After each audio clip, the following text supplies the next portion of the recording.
Hello，大家好，我是阿尊。最近发生了很多事情，包括香港大火，非常遗憾。然后日本跟中国之间的政治局势动荡，还有诈骗园区被剿灭，这几件事情看起来都没有什么相关，可是呢，就让我想到了一个词，就是所谓的边界感。它虽然是近几年才开始流行的一个概念，可是它跟我之前所讲过的阿德勒所有的烦恼都是源自于人际关系有一点关联，所以我今天就想要讲一讲，就是什么是你的课题，什么不是你的课题，那个之间就是边界了。其实这个概念是早在1950年到1960年代，心理学家伯恩跟Mendelin 在这个家庭关系研究方面就已经提出了边界感这个概念。他们就发现说，边界感越清楚的人，他们人生就比较不容易那么一团糟。因为这类人呢，会比较不会被别人的情绪牵引，也不会因为别人的一句话迷失了自己。尤其在我们这个资讯大爆炸的时代，原本这些社交媒体啊，都是我们用来放松跟娱乐的管道。可是现在已经越来越变质，乱象被放大，矛盾被激发，然后还有很多不法分子在散播不实的谣言啦、假消息啦、带风向，甚至是霸凌、诈骗等等，就让人眼花缭乱啊，还有资讯疲惫，然后我们就很容易陷入各种争议，还有陷阱，然后自己也不知道自己为什么会这样。那么我们应该要怎样自处呢？我们控制不了别人的嘴巴，然后我们也没有办法去防范这一些不法分子的企图心。我们只能够学会怎样去保护我们自己，尽量不受到影响了。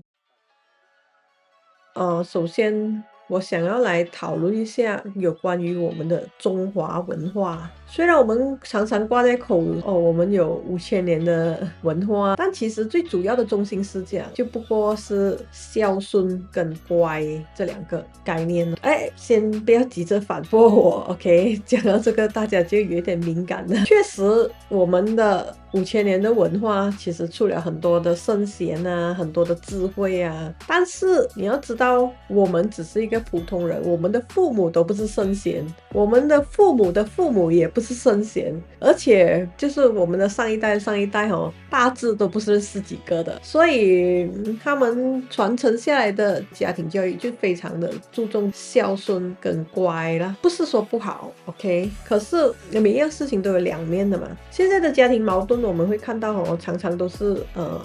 长辈跟晚辈是没有什么话好说的，因为虽然聚在一起，但是呢，说多两句呢，大家就意见不合，然后就会不欢而散咯。所以少一点说话是比较好啦，这个是我普遍所看到的啦。我觉得原因是我们的东方社会因为这个孝顺的这个原则下对老人敬仰敬爱，可是呢，也并不是每一个老人都是有智慧的，而且我们的时代进步的很快年轻人所懂的东西跟老人所懂的东西是不一样的。但是呢，老人家所说的话，很多时候不容得你去反驳，所以很多父母没有边界感的去干涉子女，这也不能怪他们了，因为我都说了，这个边界感这个东西是最近几年才开始兴起的一个概念了，在我们的东方社会，所以普遍上长辈都是袋钱入你袋的说教态度啦，出自于孝，子女就也没有太多的选择。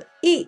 就是你乖乖听话，然后自己陷入无止境的内耗，或者是二阳奉阴违咯，就是这边进那边出咯，维持表面的和谐，可是背地里大家越来越疏远了，没有话讲了。所以慢慢的父母就会觉得委屈不呢，就好像有一句话说父母等着孩子感恩呢，然后孩子就等着父母来道歉。还有很多耳熟能详的，我都是为你好啊，我们都是一家人啊，你吃的穿的都是我的钱，养到你这么大。所以这几句话呢，都是电视剧里面都有的家常话，应该如果跟我同一代人都蛮熟悉啦。如果从心理学的角度拆开来看，这几句话都是非常有问题的，它其实都是在碾压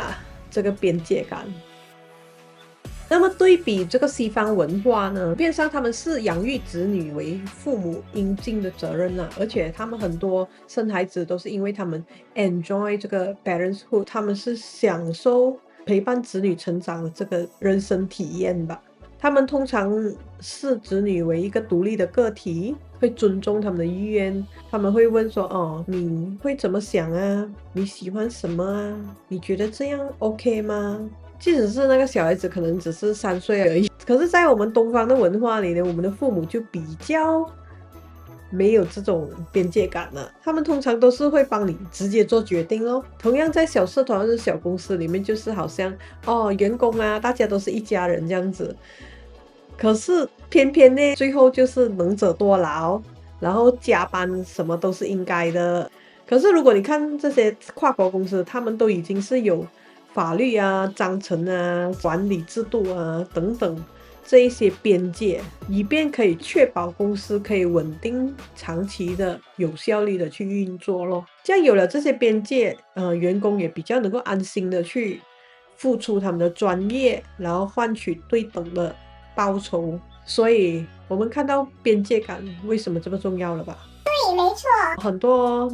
长辈啊、小老板啊，或者是当权者看似可以去碾压别人的边界，然后得到更大的好处，可是这一个并不能够长久的咯，它是会慢慢的去破坏这个整体的稳定跟健康，个人也好，家庭也好，公司也好，都会因此而心生不满，然后造成生病啊、心理问题啊，然后慢慢这整体就会走向衰败，所以它的后果是比我们想象中更加的严重，如果我们不去正视这一个问题。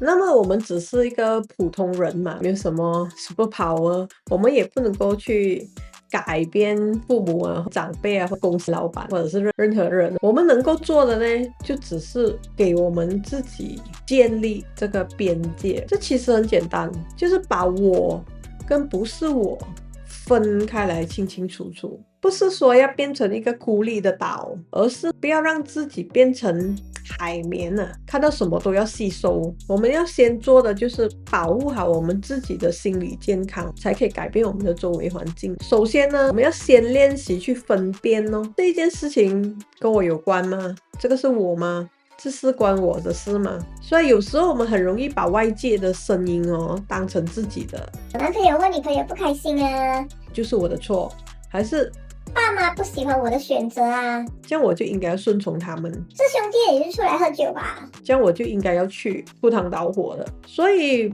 我们需要的是勇敢的去切割。我们都知道消耗自己、内耗是慢性的一种毒素，你要懂得分化你的情绪，不要被牵着走，那么你的生活才能够有所改变，变得美好。然后第二呢，我们要学会礼貌的去拒绝，我们不必激动或者是变成刺猬，事情只是要简单清楚的讲好好。 OK， 这件事我需要再考虑一下。还是我能够理解你的想法，可是我还是比较喜欢这一个选择。或者是我不认同你，可是我尊重你啦。这样你会发现，真正尊重你的人，他会尊重你的边界。可是没有办法尊重你的意愿的人，你就快点远离他了。第三是最难的，就是你要建立心理层面的这个边界，一个过滤器。这个内在的边界线呢，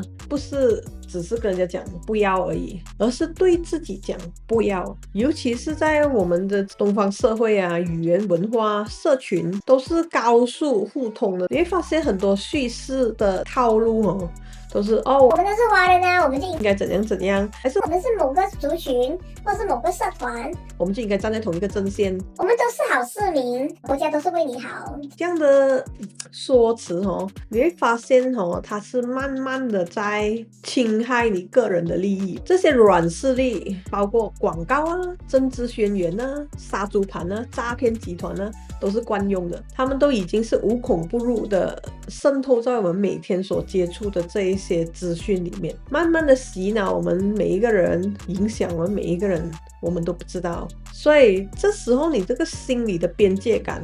就可以作为你一个安全的过滤网了。我们要建立这个安全的边界我们才能够看清楚，然后我们才能够理性的去思考。很多被诈骗的人就是他们一时间就是转不过来，就那么一刹那罢了。为什么他会一时间转不过来呢？这就是因为平时我们并没有这个习惯，我们常常就是接触什么我们就吸收什么，就好像刚才我讲的海绵一样，一直吸一直吸一直吸，所以就很容易被人家摆布。那些专业的诈骗老千呢，他们用的方法是非常厉害就是掺这些心理学啊，这些催眠啊，各种各样。所以如果我们不自己去进步的话你就会被这些魔吃掉咯。所以你要清楚我们的个人意志跟意愿应该是要做优先考量的。我们的社会越来越险诈，所以我们要去防范这些冇事獻殷勤的人这些好事啊。朋友常讲的邊度有咁大隻蛤乸隨街跳啊。當這些 too good to be true 的東西出現的時候，你就要開始設立邊界，好好的思考，不要一味的就衝進去。最后我想总结一下说，我们现在的这个世代跟以前不太一样了。我们接触很多的资讯，我们所缺的并不是资讯，我们缺的是分辨资讯的一个能力。所以建立边界感是第一步。如果我们没有办法认清边界在哪里，我们就没有办法理智的去思考，理智的去看待事情。所以我就希望我们可以更加客观的去听取各个方面的声音，可是结论必须是从我们自己的边界以内去做考量。别人的事不要去干预，你的事也不应该让别人来干预。这个就是健康心理的界限，保护自己的一个能力了。边界感并不是疏离，而是一种内在的一个定位系统，让你自己看好你自己的定位在哪里，边界在哪里，然后让你在这个叙事混乱的这个时代里呢，还能够保留一点的清醒，然后保护好我们自己，站在正义的一方。